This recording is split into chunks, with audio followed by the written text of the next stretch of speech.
गुरुर्मूर्ति पूजा मूलम गुरुपदम मंत्रमूलम गुरुर्वाक्यम मोक्षमूलम गुरुर्कृपा श्वेतांबरमहात्पारकमचालम शतपंथगामी मानवता पावन पतित हृदय विशालम कबीरम नमामि भवदुःखम् दया करण संशय हरण मुक्ति मोक्ष स्वरूप हृदय मंदिर में बसो अमर प्रकाश सदगुरुदेव की जय। विश्ववंदनीय परम पूज्य मेरे हृदय मंदिर के आराध्य पूजनीय करीबदर से पधारे हुए श्री साहिब जी, हमारी श्रद्धा साहेब, भगवती साहेब, वंदनीय संत समाज, सत्संग प्रेमी बंधु, भक्तिमती माताएं, बहुत ही हर्ष का विषय है कि आप सब सत्संग में बैठे हैं, बड़े सुंदर ढंग से बैठे हैं। इससे पता चल रहा है कि आप बहुत पवित्र आत्मा हैं और बहुत ही भाग्यशाली आत्मा है। सत्संग में बैठना भी एक सौभाग्य का विषय है। सब नहीं बैठ पाते हैं और बैठे बैठे भी नहीं बैठ पाते, भीतर से मन नहीं बैठने देता। लगता तो तन बैठा बैठा लगता है पर मन नहीं बैठने देता है। पर यहाँ मुझे ऐसा लग रहा है कि आपका मन भी सत्संग में बैठा है। अभी हम हमारे गीता साहिब से भजन सुन रहे थे कि चाला चाला चलबो चलबो आनंद आवे। कोई दुख लग रहा है? हाँ, एक माता जी यहाँ आज शरीर उनका चला गया तो थोड़ा उनके परिवार को दुख लगा होगा। सत्संग में कभी दुख नहीं लगता। सत्संग दुख को मिटाने की भूमि है। सत्संग हमारे जीवन को पवित्र करने की भूमि है। सत्संग हमें पावन बनाने की भूमि है। सत्संग हमारे जन्म मरण को मिटाने की भूमि है। सत्संग हमारे जन्म जन्म के बेड़ियों हथकड़ियों को तोड़ने की भूमि है और सत्संग में सारे दुख मिट जाते हैं और सत्संगी हमें मोक्ष करती है।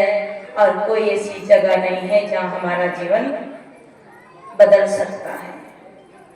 बहुत अच्छी बात है कि सत्संग का शब्द हमारे जीवन में उतरते हैं और जिनके जीवन में ये पवित्र बातें उतरती हैं उसका जीवन धन्य है। सत्संग में जरूर जाना चाहिए। आपको बुलाया इसलिए जाना चाहिए और नहीं बुलाया जब भी जाना चाहिए। आप इसमें कितने लोग हैं जो बुलाने से आए? जरा मुझे ऊंचा हाथ करके बताएंगे। इधर वाले जनता पार्टी अभी नहीं। कितने लोग हैं जो बुलाने से आए? मतलब बिना ही बुलाया आए आप सब लोग? बिना ही बुलाया, सही बात है। और आप लोग को कितने लोग हैं जो बुलाने से आए? ये सब लोग बिना ही बुलाए आए। चलो कोई बात नहीं, बुलाने से आए हो या बिना बुलाए आए हो, आए तो हो और बहुत अच्छी जगह आए हो, बहुत अच्छे स्थान पे आए हो, बहुत अच्छी भूमिका पे आए हो। आप अपने आप को धन्य समझे। मैं तो धन्य समझती हूँ अपने आप को, पर आप भी धन्य समझे कि आज हम सत्संग में आए हैं। एक जगह आकाशवाणी हुई कि एक कुंड भरा है और इस कुंड में एक बहुत बड़ा जंगल था और जंगल में एक कुंड था। वहां आकाशवाणी हुई कि जो इस कुंड में गोता लगाएगा, वो मनुष्य गोता लगाएगा तो देवता बन जाएगा, और पशु गोता लगाएगा तो वो मनुष्य बन जाएगा। उस जंगल में दो बंदर और बंदरी भी रहते थे। उनने ये वाक्य सुना तो बंदर कहता है बंदरी से, यही मौका है, इस अवसर को लाभ ले लेते हैं, अपन दोनों गोता लगा लेते हैं। बंदर और बंदरी उस कुंड में कूद जाते हैं। कहानियां रूपक होती है, कथा होती है, कथा में जीवन की व्यथा छुपी रहती है। इसलिए कथा बना के या सुनकर उदाहरण देने के लिए कथा की जाती है। बंदर और बंदरी में दोनों ने ही डुबकी लगाई और सुंदर मनुष्य बन गए। मनुष्य बन के बाहर खड़े थे, नंग अवस्था में खड़े थे। बंदर कहता है बंदरी से, क्यों ना अपन डुबकी वापिस लगा लेते हैं, क्योंकि अपन मनुष्य बन गए तो अपन देवता बन जाएंगे। बंदरी कहती है कि आपने ध्यान से सुना कि नहीं सुना? आकाशवाणी में दो बातें हुई थी कि मनुष्य गोता लगाएगा तो देवता बन जाएगा, और पशु गोता लगाएगा तो मनुष्य बन जाएगा। अपन थे मनुष्य और अपन ने गोता लगाया कुंड में तो अपन मनुष्य बन गए। आप गड़बड़ी ना करो। पर आदमी को क्या आता है? लोभे ही जन्म गवाया, पापे खाया पुण्य, शादी सुवादी कहता पर मेरा पुण्य।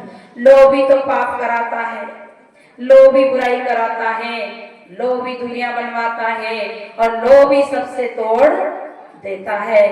अब बंदर के लोभ आया। बंदर कहता है कि अपन डुबकी लगा लेते हैं तो अपन देवता बन जाएंगे। बंदरी ने कहा आकाशवाणी में दो ही बातें थी, हम पशु थे और हमने गोता लगाया तो हम मनुष्य बन गए। आप गड़बड़ी ना करो। बंदर कहता है मैं देवता बन जाऊंगा, तब तू देवती बन के आ जाना। बंदरी ने कहा कि तुम देवता बनो या राक्षस बनो, मैं वापस गोता नहीं लगाओ, क्योंकि मैंने ध्यान से सुना था आकाशवाणी में ये की बात। जिसने एक बार सुन लिया और एक बार के शब्द को ही जीवन में आचरित कर लिया, वो मानुष बनने की भूमि पे है। उसने मानुष बनने का तरीका अपना लिया है, उसने मनुष्य बनने की कला सीख ली है, और वो मनुष्य बनने के बाद वो देवता भगवान भी बन लेता है। बंदरी समझा रही पर बंदर माना नहीं और कूद गया कुंड में, तो हो गया वापिस बंदर का बंदर।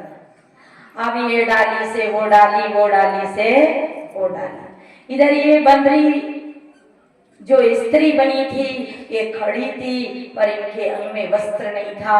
राजा घोड़े पे बैठकर आया। राजा ने कहा मेरे राज में इस प्रकार कौन है? बंदरी कहते मैं नहीं जानती हूँ कि मनुष्य जीवन की क्या विशेषता होती है। राजा अपना दुसल्ला देता है, बंदरी अपना अंग ढाकती है और उन्हें घोड़े पे बैठा कर उसको ले जाते हैं। सुंदर पढ़ाई लिखाई कराकर पाल पोस कर उन्हें योग्य बनाते हैं और अपने राजकुमार से शादी कर देते हैं। बंदरी ऐसा आराम से राजकुमारी राजघराने की बहू बन जाती है। दास दासिया सेवा करती है। किसकी सेवा करती है? सुनी आपने ध्यान से? बंदरी की। पर बंदरी ने क्या किया था? आकाशवाणी सुनी थी, और सुनकर एक ही बार ऐसी सुनी कि उसको जीवन में उसने अब ये बंदर ये डाली वो डाली, आता है बादीगर पकड़ ले जाता है और बताता है बताओ ससुराल कैसे जाया जाता है, दूल्हा घोड़े पे कैसे बैठता है, इसे खेल सिखाते हैं, गांव गली में नचाते हैं घुमाते हैं और नाचते नाचते उसी राज में चले जाते हैं। अब बंदरी उधर खिड़की से देखती है वो राजकुमारी, और इधर से ये बंदर देखता है। दोनों को स्मृति हो जाती, याद आ जाती है। और कथा कहती है कि बंदर फूट फूट के रोने लग जाता है। खेल तो भूल जाता है कि मैं बंदर की भूमिका पे आया हूँ, मेरे पीछे कोई डंडा देने वाला भी है, अब भूल जाता है। और बताओ ससुराल कैसे जाया जाता है, घोड़े पे कैसे बैठा जाता है, खेल भूल गया। जब खेल भूल गया तो बाजीगर उसको डंडा मारता है और उसको पिटाई करता है। बंदरी कहती है कि ओहो, मेरा बंदर, मेरा पति मेरी बात नहीं माना, इसलिए आज ये डंडा खा रहा है। ध्यान देना, ये बंदर की कहानी में सुनाने नहीं आई हूँ। बंदर रोता है। बंदरी राजा से कहती है, राजकुमारी कि राजन ये खिलौना मेरे लिए खरीद दीजिए। राजा बाजीगर को मुंह मांगे इनाम देता है, पैसा देता है और बंदर को खरीद लेता है। बंदर पश्चाताप करता है और बंदरी आराम से राजभवन में रहती है। बंदर उसका सभी व्यवहार और उनकी सेवा देखकर जलता है, दुखी होता है। बंदरी कहती है, काश आप मेरी बात मान लेते तो अपन मनुष्य बन गए थे। अब पछताने से कुछ होता नहीं, आप मेरी खटिया से बंधे रहो, मैं आपको दाना पानी डालती रहूंगी, इतना ही आपका भला है, आपकी मार बच जाएगी। सज्जनों, ये क्या है? एक कथा। ये आकाशवाणी, ये जंगल है, ये संसार एक जंगल है और ये जंगल में एक कुंड है, ये सत्संग रूपी कुंड है और आकाशवाणी हो रही है। आप सुनते ना, आकाशवाणी रायपुर से समाचार आने वाला है तो आकाश कहाँ? आकाश खाली। ये मुखारबिंद आकाश है, गुरुजनों के मुखारबिंद से जो वाणी निकलती है वो आकाशवाणी है। कोई यहाँ पोती नहीं रखी है, यहाँ कोई ग्रंथ नहीं रखा है जिसके पन्ने पलट पलट के बोला जाता है। सदगुरु कबीर महापुरुष ने ऐसे कोई पोती उसके आगे नहीं रखी। क्यों? कि कागज कलम छुआ नहीं। उनने कागज कलम को नहीं छुआ। कैसे वो साकी मेरे से भुला रही, मसी कागज छुआ नहीं, कलम गहो नहीं हाथ, और चारे युग की महत्तम कबीर जनाई बात। कैसे जनाई? क्योंकि कबीर साहब ऐसे ही नहीं थे। कबीर साहब महापुरुष थे, उनके हृदय में ज्ञान का खजाना था और जिसने कबीर साहब को नहीं जाना उसने कुछ भी नहीं जाना। जिसने कबीर साहब की बातों को नहीं माना उसने कुछ भी नहीं माना। उनके मुखारबिंद से आकाशवाणी हुई और बड़े बड़े पुतन्ना की रचना हो गई। बीजक, कबीर अमृतवाणी, क्या क्या ग्रंथ रच दिए लोगों ने, कबीर साहब ने मुखारबिंद से जमाई। आकाशवाणी उनके हृदय से निकली हुई बातें हैं। उनने किसी कलम कागज की पढ़ी बात, लिखी बात नहीं कही, क्योंकि उनने कहा है कि तू कहता है कागज की देखी और मैं कहता हूँ आंकन की देखी। तेरा मेरा मनवा कैसे एक हुई, मैं कहता हूँ सुरजान हारी, तू जाए उलझाई, तू उलझन में जाता है। तो ऐसी आकाशवाणी, ये कुंड भरा है, ये ज्ञान का कुंड भरा है। और बंदर कौन? पशु कौन? जो शराब पीता है और शरारत करता है, वो कौन है? आप लोग तो नहीं पीते हो ना, आप बहुत अच्छे हो। जो शराब पीता है वो बंदर है, पशु है। एक बार गधे में लड़ाई हुई। गधे ने कहा कि वाह इंसान की औलाद। गधा गुस्सा हो गया कि मुझे सब गाली दे लेना पर इंसान की औलाद की गाली मत देना। गधे ने कहा कि भैया मैंने इंसान की औलाद तो अच्छा कहा, सबसे श्रेष्ठ जीवन मनुष्य का बताया है। सभी महापुरुषों ने, सभी धर्म ग्रंथों ने मनुष्य जीवन की भोरी भोरी प्रशंसा की है। मैंने शैतान की गाली नहीं दी, मैंने गधे की गाली नहीं दी, मैंने इंसान की गाली दी। गधा कहता है कि इंसान शराब पीता है, मैं कभी शराब पीता हूँ? गधा कहता है मैंने कभी शराब पी और गदा कहता है कि इंसान गुटखा खाता है, इंसान तंबाकू खाता है, मैं कभी तंबाकू खाता नहीं। अरे मैं तो इंसान से बहुत बड़ा आदमी हूँ। इंसान के लिए सेंट्रल जेल बनी है, क्या मेरे लिए सेंट्रल जेल बनी? बताओ, गधा के लिए जेल बनी क्या? गधा के लिए कानून बनी क्या? इंसान के लिए बनी। तो बताओ, क्योंकि इंसान तो है पर इंसान की बुद्धि नहीं है। तो ऐसे जंगल में पशु भी रहते हैं, क्या खाते हैं? मांस खाते हैं। मांस खाने की चीज नहीं है। नारा लगाते हैं, संडे हो या मंडे, रोज खाइए, खाइए, खाइए। क्या गड़बड़ है? बात गड़बड़ है। छत्तीसगढ़ आगे बढ़, ऐसा सुनती हूँ नारा, छत्तीसगढ़ आगे बढ़, पर लगता है कि छत्तीसगढ़ पीछे हट, ऐसा लगता है। हम बालोद जिला से, बालोद पगमरा लोमस टीचर भैया के यहाँ सत्संग था, वहां से हमें सुर्गी वाले लेके जा रहे थे। एक ठेके पे इतनी भीड़ थी, मैं नहीं समझी कि ठेका है। मैं गाड़ी में से देखी झुंड के झुंड, जगह जगह 4-4 भाई, 5-5 भाई का झुंड खड़ा था। तो मैं सोची मेले की दुकानें होंगी, मड़ई होंगी, यहाँ उसकी दुकानें होंगी। तो मैं वो पूछी गाड़ी वाले भैया से, हमारे सेवकराम जी से, कि भैया यहाँ कौन सा मेला है? कि साहब ये शराब का मेला है, शराब का मेला है। धिक्कार है हमारे जीवन को, ऐसे पवित्र जीवन को पाकर के अगर शराब पीते हैं तो चिल्लू भर पानी में डूब के मर जाना, बड़ी नदी में जाकर तालाब भाई भरी मत जाना, नहीं तो मुझे जेल जाना पड़ेगा। पर हाँ, मर भी जाए तो कोई दिक्कत की बात नहीं। तू देव दुर्लभ जीवन पाया है, हमारे लिए सुंदर घर में दूध है, दही है, मक्खन है, मिश्री है। आदमी बहुत चालाक है, बंदर जैसे चालाकी करता है, बंदर बहुत चालाक होता है। कल परसों हमारे कपड़े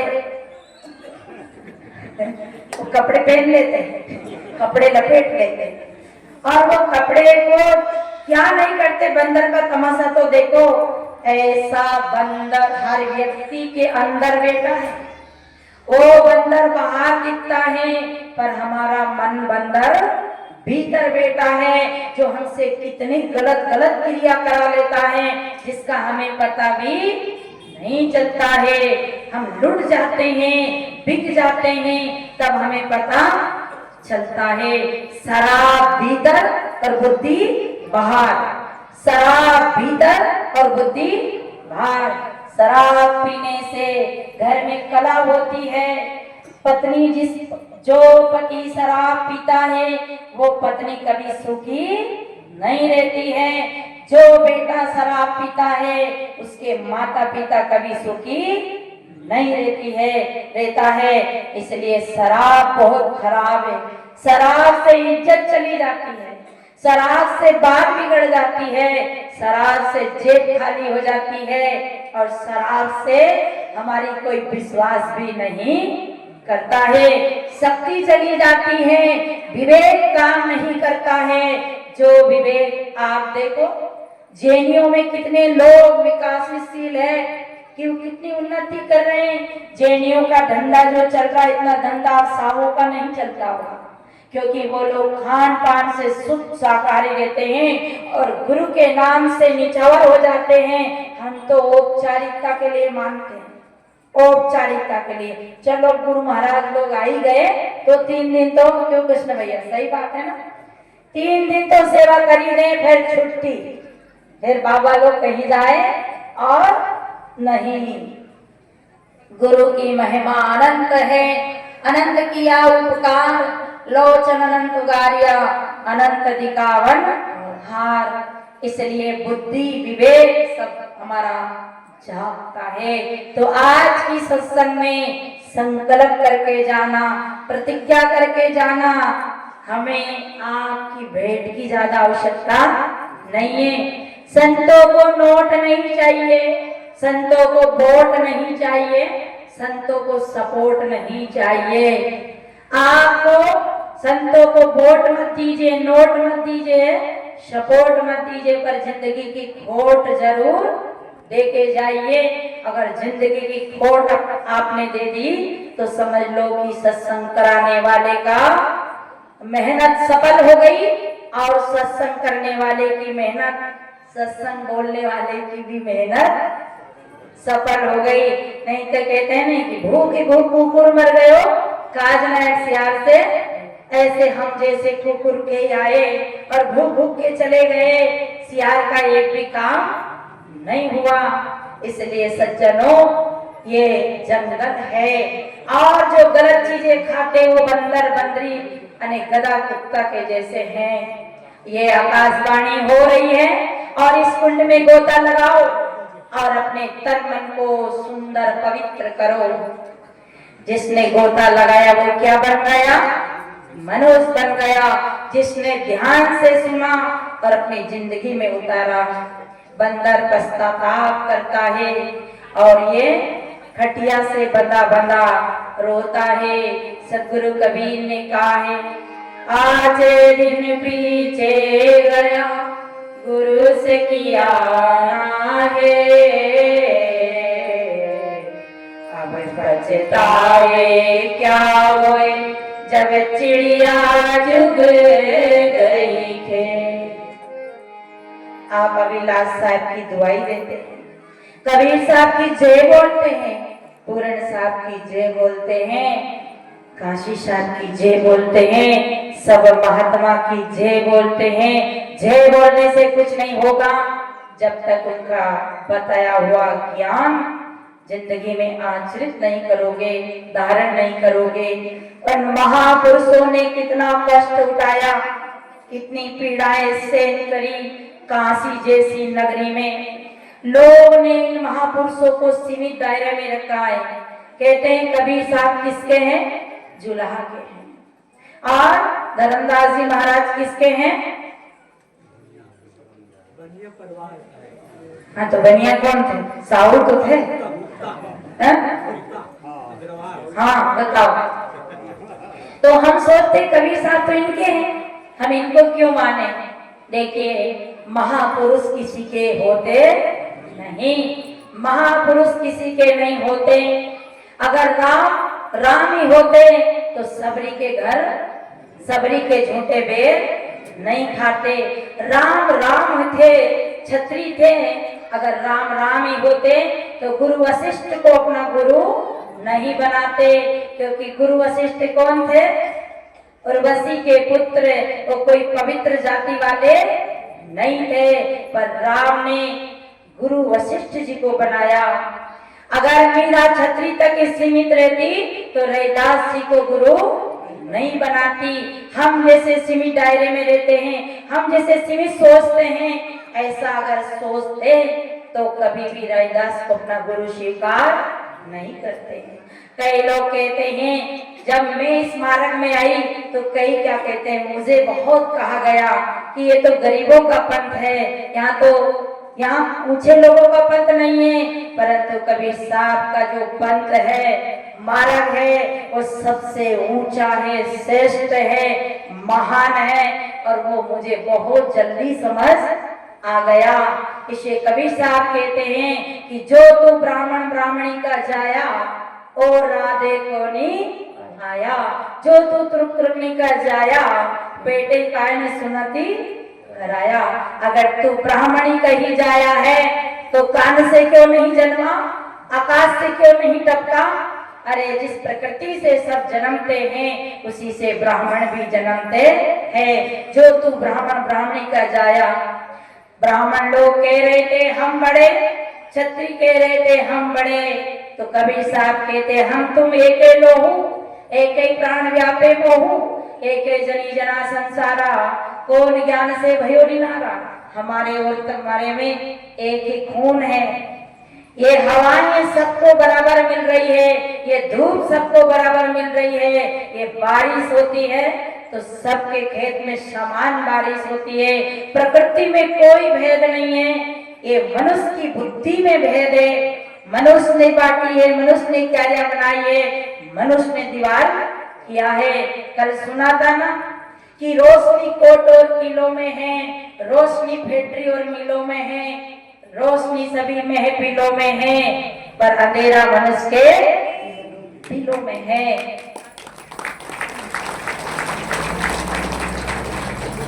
बढ़िया तो करो, मैं सोचता लेती हूँ, अच्छा तो किया। तो देखो मनुष्य ने दीवारें खड़ी की है, ये सूर्य प्रकाश करता है तो सबको बराबर प्रकाश मिल रहा है, सब इसकी प्रकाश में। सूर्य के अंदर कोई भेद नहीं है। प्रकृति का जो धर्म गुण है ये सामान बैलेंस लेके चलती है। हमारे जैसे होते तो हम अपने खेत में बारिश कर लेते, मुसलमान के खेत में एक बूंद भी पानी हम जाने बोलो जाने देते, चाहे मर जाते। हमारे बस में अगर पानी होता तो चाहे लाशें हो जाती, पर मुसलमान को एक बूंद भी पानी, और अपने दुश्मन को तो बिल्कुल पानी देते ही नहीं। और देखिए हिंदू लोग यज्ञ करे तब बारिश होए, हिंदू लोग यज्ञ करे तब बारिश होए, इंद्र राजा प्रसन्न होता है तब पानी बरसाता है। मुसलमान भाई यज्ञ नहीं करते हैं पर उनके खेत में बारिश हो जाती है, क्योंकि दीवारें हमने बनाई है। प्रकृति की तरफ से कोई दीवारें, कुदरत की तरफ से कोई दीवारें नहीं है। एक करे एकादशी, एक करे रोजा, एक करे एकादशी, एक करे रोजा, पर दिल में किसी ने नहीं खोजा, दिल में किसी ने नहीं खोजा। एक जाए मक्का, एक जाए काशी, एक जाए मक्का, एक जाए काशी, दोनों के गले में पड़ गई फांसी। कहें कबीर सुन रे नर भोंदू, भाई मैं नहीं कह रही, आप मेरे ऊपर मत देने लगे, हमें भोंदू बना दिया है ही भोंदू हम तो। कबीर साहब कहें कबीर सुन रे नर भोंदू, ये बोलन हाथ तुरक हिंदू, ये बोलने वाली चेतना। समान भूख लगती है, समान प्यास लगती है, समान ठंडी गर्मी लगती है।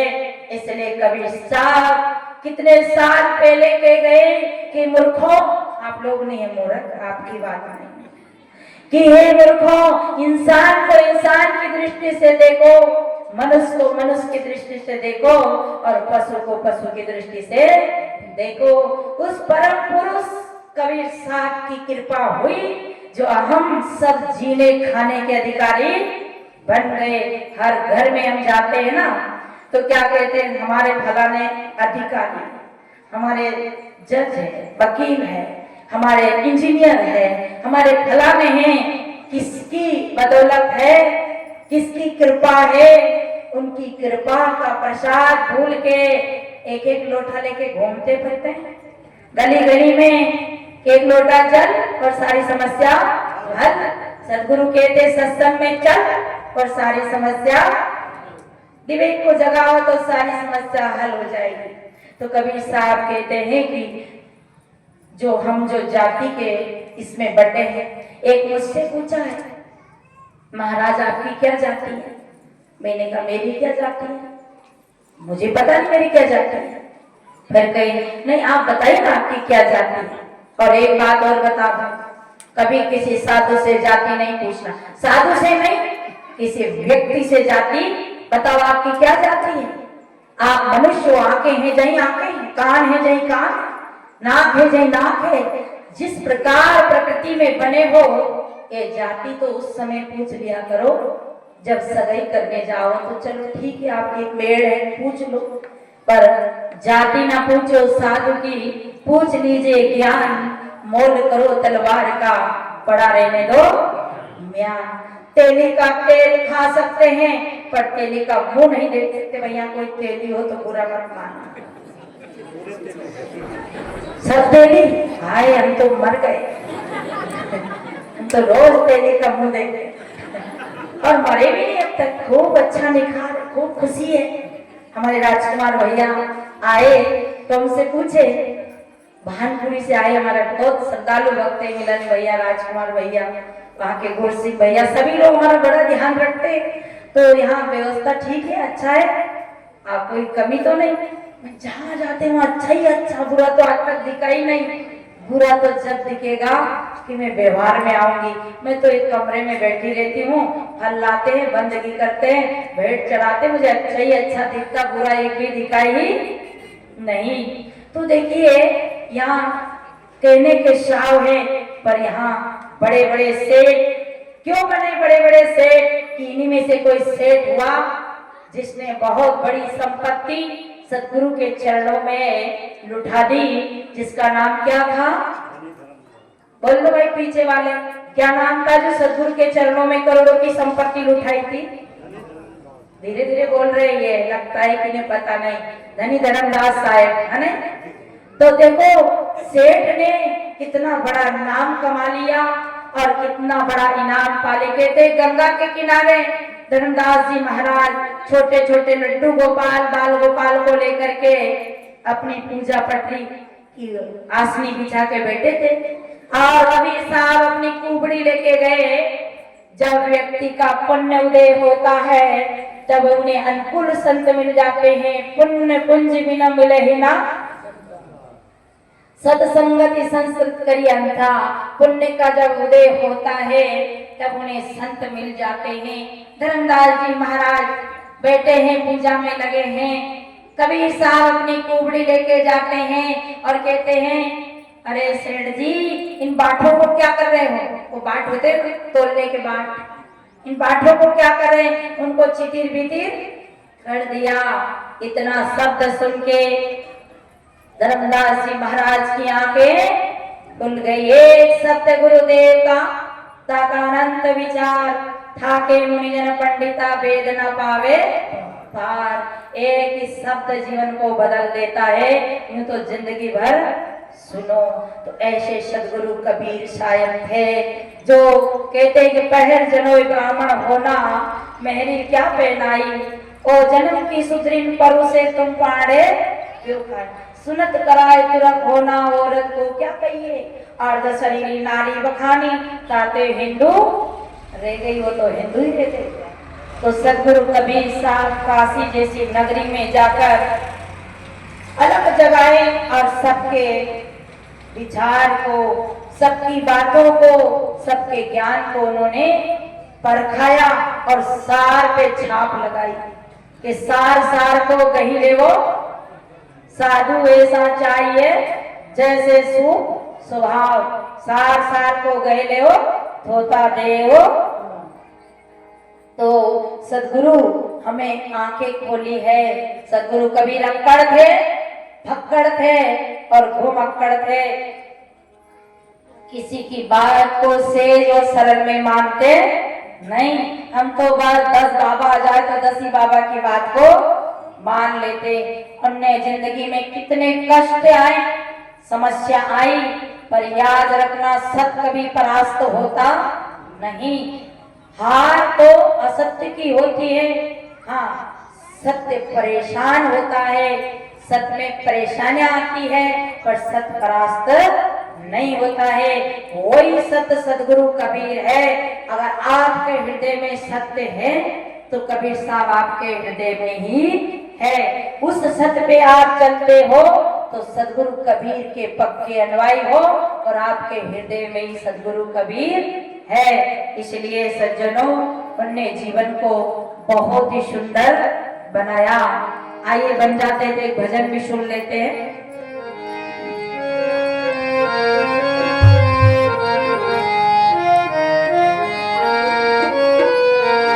ओ मेरे सतगुरु है रंग दे चुनर मेरी रंग डारे। मेरे सतगुरु है रंग दे चुनर मेरी रंग डारे। मेरे सतगुरु है रंग दे चुनर मेरी रंग डारे। मेरे सतगुरु है रंग दे चुनर मेरी रंग डारे।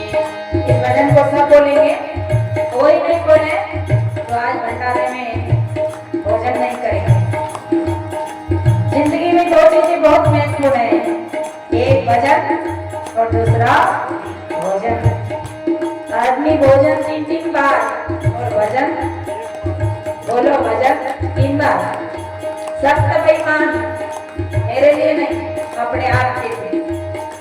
जो 3 बार भोजन करके एक बार भी भजन नहीं करता है वो सख्त बेईमान है। इसमें भले आप हो ये हैं या हम हैं, कोई भी हो, कम से कम 3 बार भोजन करते हो तो 2 बार भजन जरूर। ओ मेरे सतगुरु है रंग दे चुनर मेरी रंग डारी, मेरे सतगुरु है रंग दे चुनर मेरी रंग डारी। होली में होली खेलो। अरे वो रंग तो ऐसा है कि शरीर को बेकार कर देता है, और भक्ति का रंग ऐसा है ये जीवन को सुंदर कर देता है। ये रंग गुलाल जब आप होली में खेलोगे तो आपके गाल और बाल सबको बेकार कर देगा, पर भक्ति का रंग जीवन के सारे दुर्गुण को धो करके सुंदर निखार लाता है। आसाए रंग जुदाई के रेतियो मजे तोरन, साई रंग बिठाए के रेतियो मजे तोरन। धोए से छूटे नहीं रे, धोए से छूटे नहीं रे, दिन दिन होते सुरंग चुनर मेरी रंग डारी, मेरे सतगुरु है रंग दे चुनर मेरी रंग डारी, मेरे सतगुरु है रंग दे चुनर मेरी रंग डारी।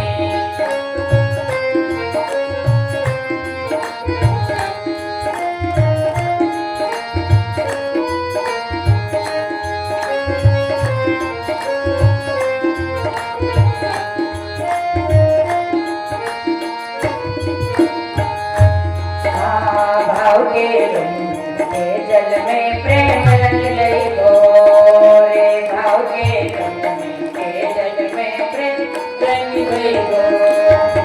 दुख दई मेल छुड़ाई के रे, दुख दई मेल छुड़ाई के रे, खूबे रंगी जग छोड़े चुनर मेरी रंग।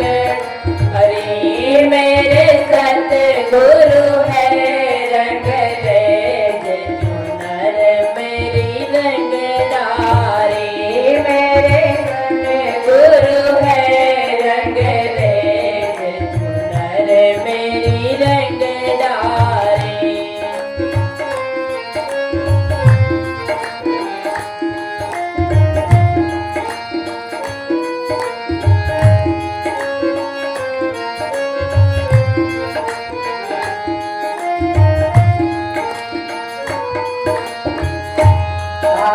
सतगुरु ने चुनरी रंगी रे, सतगुरु चतुर सुजान में, सतगुरु ने चुनरी रंगी रे, सतगुरु चतुर सुजान।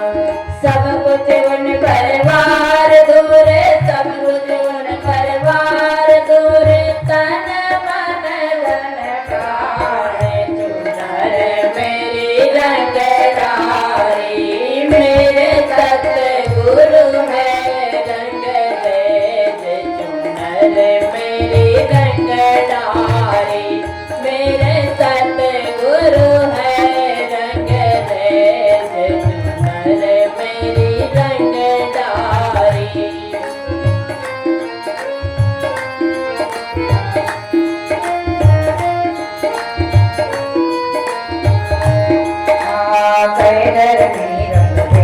प्यारे मुझ पर हुए निहाल,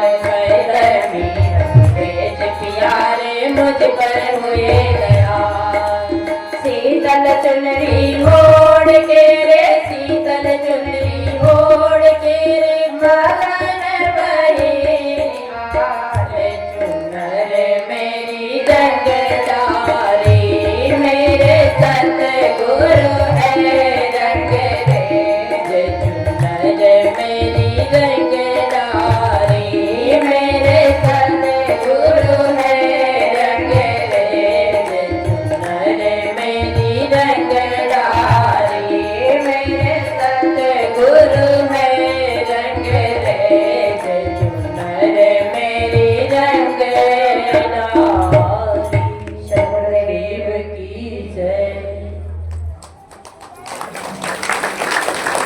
देखो आगे आगे वाले ईमानदार है और पीछे वाले पूरे ही बेईमान है। हाँ, इन्हें ताली बजाई नहीं, हमने तो नहीं बोला था, फिर बजाई तो पीछे वाले ने क्यों नहीं बजाई? बजाओ तो सभी बजा दो एक बार, थोड़ी जोर से 2 मिनट बजाई लो। बोलो सतगुरुदेव की जय। तो मैंने बात कही थी कि सत्संग में बुलाए तो जाओ और नहीं बुलाए तब भी जाओ, सत्संग से कभी हानि होती नहीं। देखो हम 6 कर्म से जीवन जीते हैं और 6 से हमारी मुक्ति भी होती है, जिसको हम कहते हैं 6 सटु पशु धर्म। 6 सटु पशु धर्म हमारे पारक सिद्धांत में जब दीक्षा देते हैं तो 6 सटु पशु धर्म का उपदेश देते हैं। तो 6 सटु पशु धर्म में क्या आता है? छाजन, बहुजन, मैथुन, निद्रा, भय और मोह, ये 6 आते हैं। आइए हम 6 के बारे में थोड़ी देर और सुन लेते हैं। छाजन, छाजन किसको कहते हैं? जो छाया हुआ है, ये छाजन है। ये कपड़े, ये छाजन है। मकान, छाजन में कई 3 का हमें सुधार करना पड़ता है और 3 का हमें त्याग करना पड़ता है। तो छाजन में हम मकान को साफ रखे, कपड़े को साफ रखे, और एक देखो इसमें माताओं का 5 काम है। माताओं का 5 काम है। कौन कौन सुनना चाहती? 5 काम हम बता दें। 5 काम आप जानना चाहते हो? चलो ठीक है, हम बता देते हैं कि छाजन भोजन में ज्यादा ही माताओं का काम रहता है, तो 5 काम माताओं का विशेष रहता है। और जिस माता को, जिस बहन को 5 काम की कला है, वो उसके घर को स्वर्ग बना देती है। 5 काम क्या क्या? एक तो पति की संपत्ति का सदुपयोग करना, साड़ी खरीद खरीद के ढेर नहीं लगाना, मेकअप का सामान खरीद खरीद के पैसे बर्बाद नहीं करना। पति अगर मेहनत से कमाते हैं तो पति की संपत्ति का सदुपयोग करना, कहाँ खर्च करना और कहाँ खर्च नहीं करना। तो पहला काम है कि पति की संपत्ति, ध्यान से सुनना है आपके काम की बात, पति की संपत्ति का सही उपयोग करना। दूसरा, अपने बच्चों को अच्छे संस्कार देना, क्योंकि घर में 24 घंटे कौन रहती है? माँ।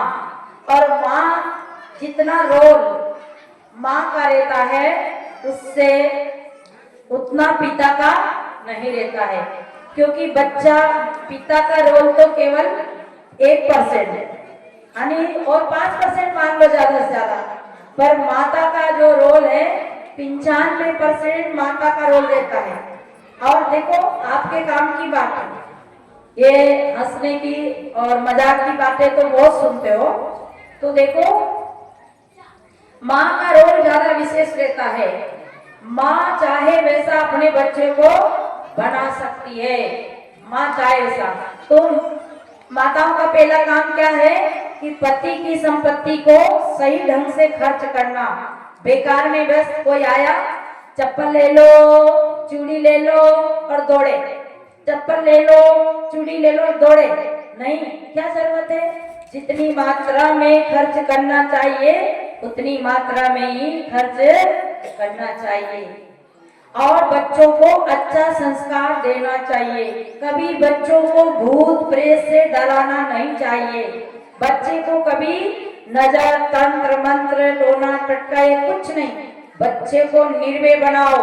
प्रारब्ध से पहले कोई मार नहीं सकता और प्रारब्ध के अंत के बाद कोई बचा नहीं सकता।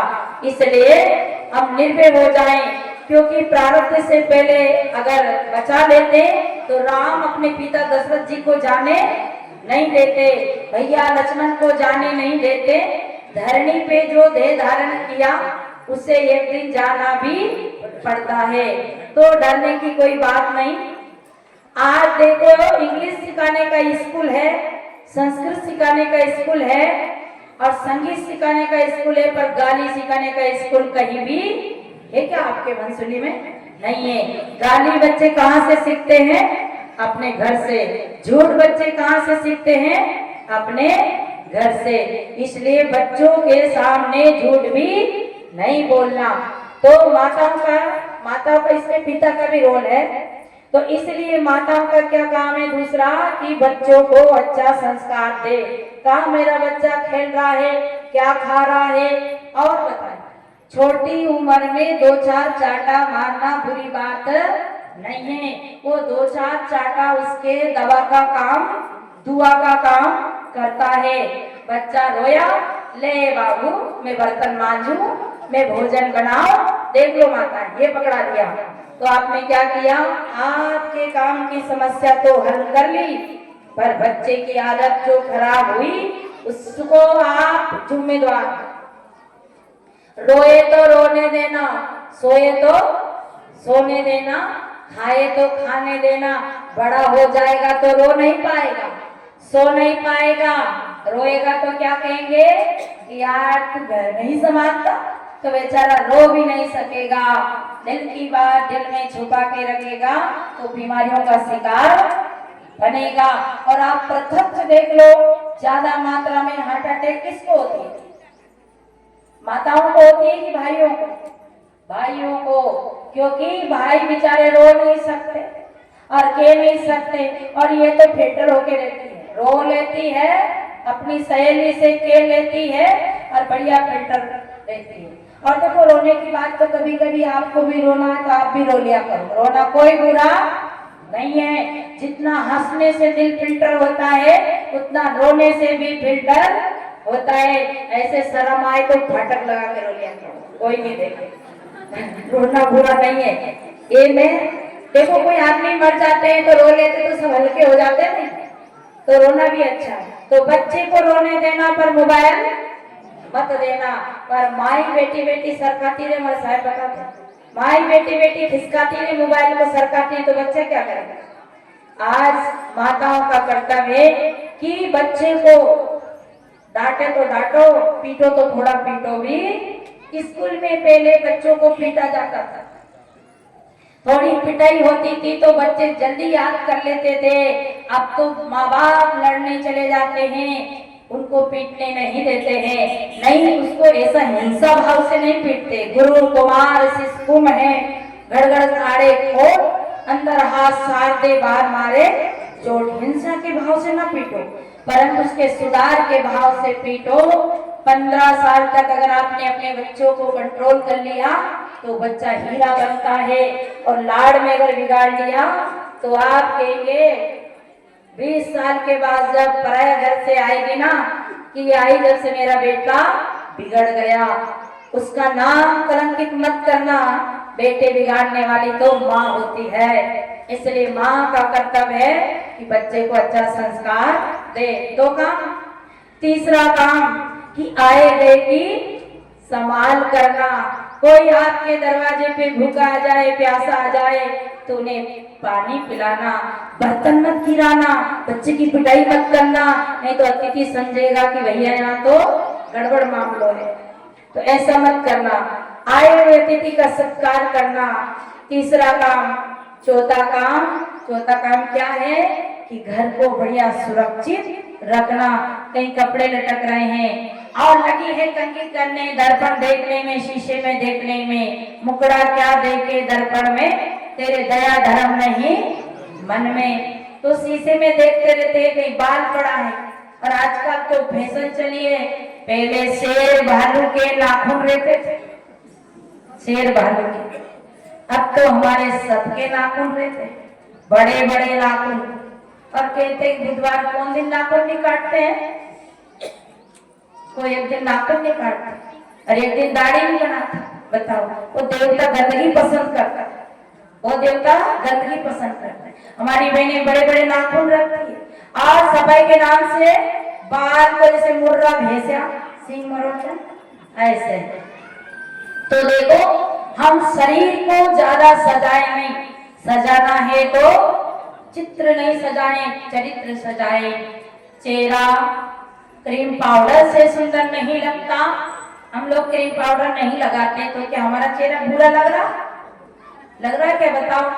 न ब्यूटी पार्लर पे जाते हैं, कहीं पार्लर पे नहीं जाते, फिर भी आप लोग हमें चरणों में फूल चढ़ाते हैं, बंदगी करते हैं, ना कहीं बाल काला कराते हैं, ना कहीं कुछ, और घोटम घोट हो जाते हैं, मुंडन हो जाते हैं समय समय पे।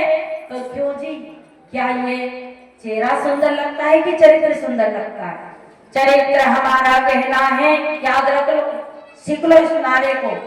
चरित्र हमारा कहना, हमारा श्रृंगार क्या है, हमारा जेवर क्या है?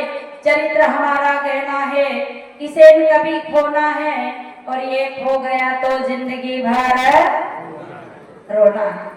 गिरी पर चढ़, गिरी से गिरे मरे कई बार। गिरी जानते हो? पहाड़। गिरी पर चढ़, गिरी से गिरे तो मरे कई बार, और जो चरित्र गिरी से गिरे तो बिगड़े जन्म हजार जन्म बिगड़ता है चरित्र की गिरी से गिरने के बाद। इसलिए शरीर को, कपड़े को व्यवस्थित रखो। कपड़े ऐसे पहनो, ये छाजन है, छाया है, शरीर को संभालने के लिए है। ऐसे कपड़े मत पहनो जिससे हमारा जीवन तो खराब होए पर दूसरे का जीवन भी खराब हो जाए। भाई लोग, आप बेईमानी मत करना। इन लोगों ने तो बेईमानी कर ली, आपके कपड़े इन्हें पहन लिया। देखिए लड़कियां आज क्या पहनती है? जीन्स के पैंट पहनती है।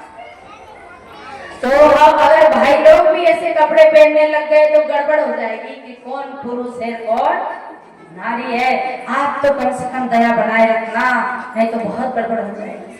कैसे कपड़े पहनते हैं हम? तो ये कपड़ा हमारे अंग ढकने के लिए छाजन है, इसका सुधार करना है। कैसे कपड़े पहनना चाहिए? आप सीता को देखो, सावित्री को देखो, राधा रुक्मणी को, इनको देखो, इनने सिर ढका है। ये सिर ढक के देवियां जो हुई है, किसी का सिर खुला नहीं था। पर आज तो छत्तीसगढ़ में ये पता नहीं चलता कि बहू रानी कौन है और बेटी रानी कौन है, समथिंग कौन है और माँ कौन है, कोई पता नहीं। सब लापता, सब लापता। हमारे यहाँ तो थोड़ा घूंघट लेते हैं, अच्छी बात है घूंघट लेने के लिए, मैं नहीं कह रही। पहले माताएं घूंघट लेती थी तो थोड़ी मर्यादा भी थी। चलो ये बात को आप स्वीकार नहीं करेंगे, पर एक सभ्यता थी, एक मर्यादा थी। पर कोई बात नहीं, आप घूंघट मत लो, सरकार ने घूंघट इधर रख दिया, ये ले लेंगे घूंघट, आप चिंता मत करो। क्या लगाते हो? गाड़ी चलाते हो तो घूंघट लेके चलना, नहीं तो खोपड़ी नहीं बचेगी। सरकार ने घूंघट दे दिया इनको तो ये ले लेंगे। बेचारा गाड़ी में बैठा और घूंघट लगा के बैठा, अब गाड़ी चली भुर और साड़ी गाड़ी भुर्राटा की, और पीछे पप्पू की मम्मी बैठी थी जो टपक गई, गतिरोधक आया लेकर आया, टपक गई, उसे पता ही नहीं, दूर चले गए। किसी ने कहा सर आपकी पत्नी टपक गई, तब बेचारा घूंघट उठा के देखा तो टपकी पड़ी है, तो घूंघट इधर लगा दिया। देखो मर्यादा के लिए घूंघट होना जरूरी है।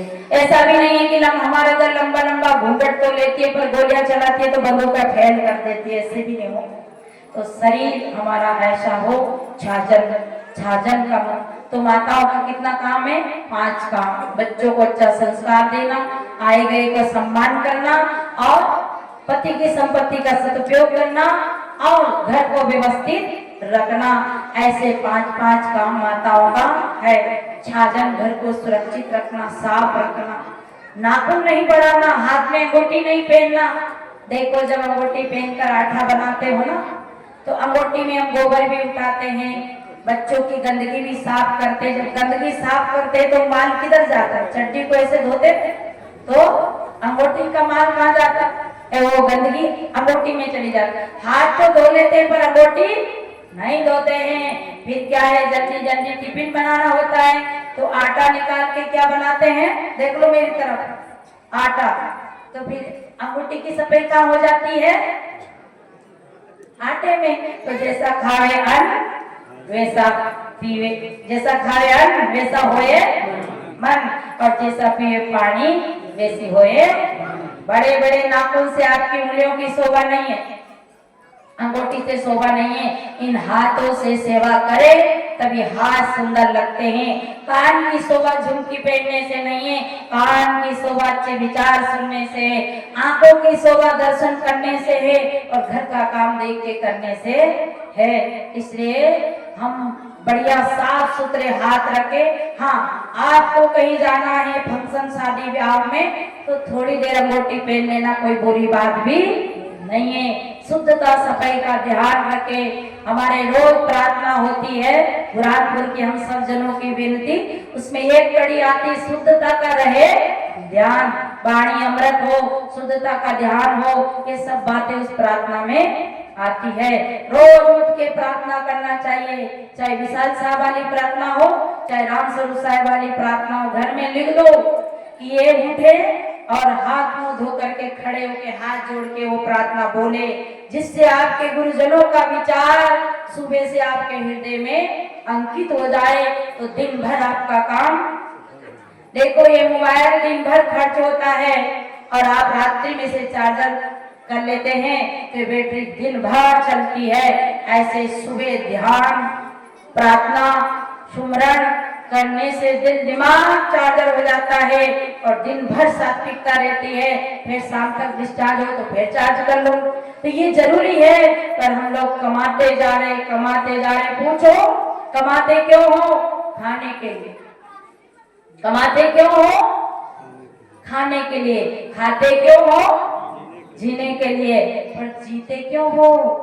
ये कोई को पता क्या? जीते मरने के लिए?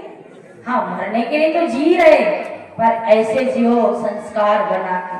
तो छाजन का सुधार होना चाहिए, साफ सुथरा कपड़ा होना चाहिए, रोज नहाकर भोजन बनाना। देखो सुबह प्रातः उठ के जो नहाते हैं उसे गंगा स्नान कहते हैं, और थोड़ा सूर्य निकलने के बाद जो नहाते हैं उसे सूर्य स्नान कहते हैं। और कपूरी रोटी, अंगाकर रोटी और मुठिया रोटी, पतली रोटी खा के नहाते हैं ना, उसे तो गदा स्नान कहते हैं। गदा स्नान मत करना, पर लगभग गदा स्नान तो कर ही लेते हैं। तो सुबह पत्थर की मूर्ति को बिना स्नान भोग नहीं लगाते हैं, तो हम तो हमारे घर में तो जीते जागते भगवान, जीते जागते देवी देवता हैं। इन देवी देवता से बड़ा कौन देवता होगा? और इन देवता को ही देवता भगवान राम ने बताया, हमारे धर्म शास्त्रों में बताया। मातृ देवो भव, पितृ देवो भव, अतिथि देवो भव, आचार्य देवो भव। और राम ने क्या कहा? प्रार्थना उठ के रघुनाथा, मात पिता गुरु नावेणी माता।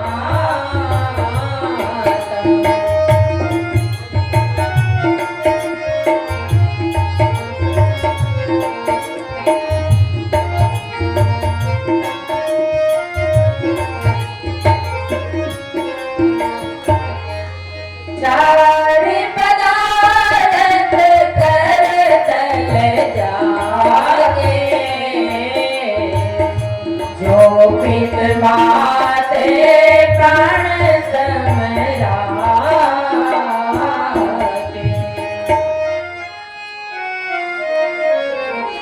तनहि मात प्रीत तो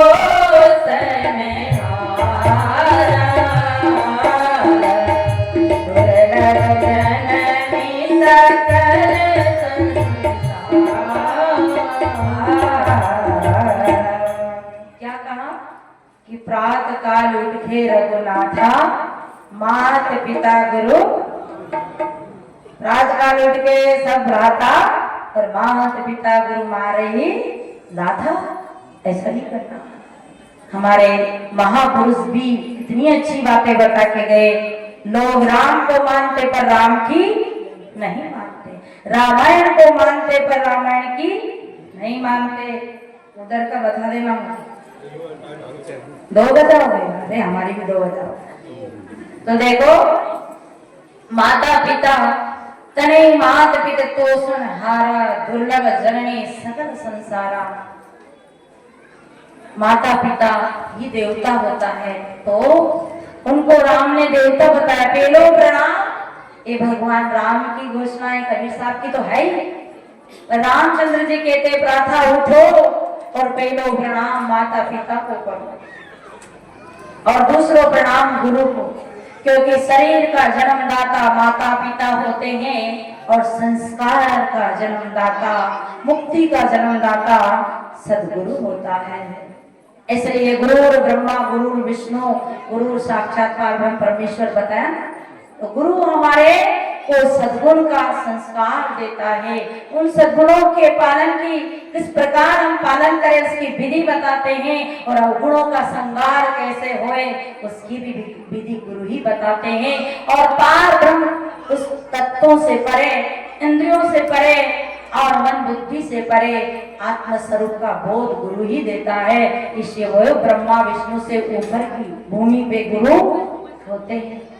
इसे माता पिता को बिना स्नान भोग नहीं लगाना, तो नहाकर भोजन बनाना। छाजन भोजन में कभी मांस मटन नहीं खाना। प्रकृति ने हमारे लिए क्या नहीं दिया, कुदरत की तरफ से गोदाम में वेयर हाउस में अनाज सड़ रहा है, फिर हम क्या खा रहे हैं? अंडे खा रहे हैं, मुर्गी खा रहे हैं। मुर्गी कहीं बादाम को हलवा खावे उसे खाते हैं, अरे वो मुर्दा है मुर्दा। और मुर्दा जहाँ व्यक्ति मर जाता है वहां सूतक हो जाता है। अब मुर्दा को जलाया जाता है, गाड़ा जाता है कब्रिस्तान में, शमशान में, और उस मुर्दे को हम खरीद के लाते हैं और पका के खाते हैं। ये हाथ मुर्दा पकाने के लिए नहीं मिला है, ये मुर्दा खरीदने के लिए नहीं मिला है, ये मुर्दा बेचने के लिए नहीं मिला है। ये हाथ तो जिंदे की सेवा करो, अरे बकरी मुर्गी गाय सबकी सेवा करो तो आपका हाथ का सफल हो जाएंगे। इससे कभी भी घर में मांस मत पकाना, और अपने बच्चों को मांस, क्योंकि वो उत्पन्न कहां से हुए? रजबीर से पैदा हुए। रजबीर से पैदा होना मतलब गंदा, और उस गंदे चीज को खाना अपने जीवन को भ्रष्ट करना। और याद रखना, अगर खाओगे तो उसी खाने में जाना पड़ेगा जहां सा वहीं बासा होगा। इसलिए भोजन का सुधार होना चाहिए, गुटखा पान तंबाकू का त्याग होना चाहिए।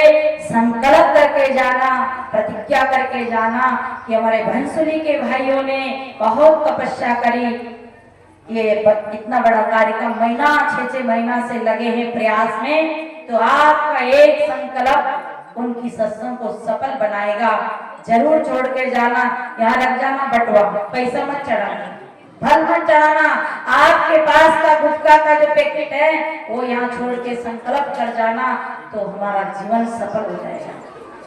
इसलिए छाजन भोजन, देखो छाजन का सुधार करना है, भोजन का सुधार करना है, त्याग नहीं करना। छाजन भोजन मैथुन, संसार की जो क्रिया है, 2 बच्चे हो गए और क्या पड़ी, अरे बाल सफेद हो गए बैराग की ओर चलो, क्या मन को भटकाते हो।